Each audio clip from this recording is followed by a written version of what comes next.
Peale neljandat finaalmängu on Kalmer Mustingu nägu ikkagi hoopis rahulolevam. Saite võidu kätte, finaalseeria viigistatud. No tundus küll, et ega te vist siit trammi alt enam välja ei tule või rongi alt, aga näed õnnestus. Mis salanippe siis vahepeal juurutasite, välja mõtlesite? No ega väga palju midagi siin ei juuruta ja eks sa võid siin pakkuda välja igasuguseid, ütleme paar päeva oli puhkust lisaks, kui ütleme eelnevate mängude vahel oli 3 päeva, siis nüüd oli lausa 4, et siis saime natuke puhata ja natukene pisi asju nagu siin ikkagi trennis ka lihvisime, aga ega need paraku peab ütlema, et ega nad väga ei vedanud, ütleme,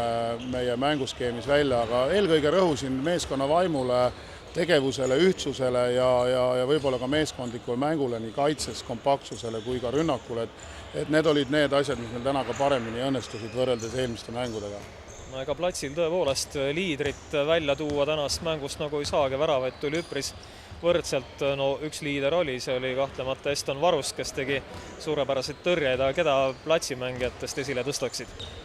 No ma tuleks selle jutu algusse tagasi, et eks meil ongi see probleem olnud, et me oleme rääkinud ka sellest, et ei ole seeria jooksul tegelikult liidrit kujunenud ja eks me kõik mõtleme alati, et liider on see, kes viskab neid väravaid aga noh, peale selle on ju liidrid, kes teevad hirmkõvad kaitsetööd ja täna oli see liider tõesti meil platsis olemas, see oli Eston Varus, keda vedas selle mängu ikkagi no peabki ütlema, et vedas välja aga kui platsimeeste juurde jõuda, siis kindlasti täna saaks Raiko Rudissaart kiita, et kasutasime teda veidi julgemalt ka kui eelmistes mängudes ja mees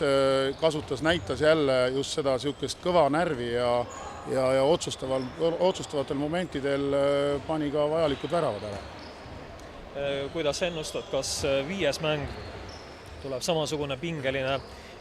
punkti heitlus, nagu te olete harjunud siin kevade jooksul mängima nüüd, kus Serviti on ka hea hooajale üles saanud? No raske on ennustada, et täna oli vastastel puudus Markos Lastinovski, oluline jõud,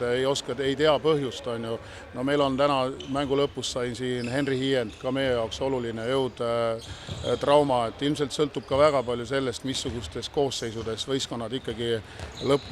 lõpumängule tulevad, viimasele mängule ja noh, taastumisaega on nüüd mõlematel vähe, et eks oluline on ka see taastumine, et see kummal paremini välja tuleb ja kummal rohkem jõudu ikkagi lõpus on, et see vastavalt sellele tuleb ka see resultaat ja kes siis Eesti meistriks tuleb.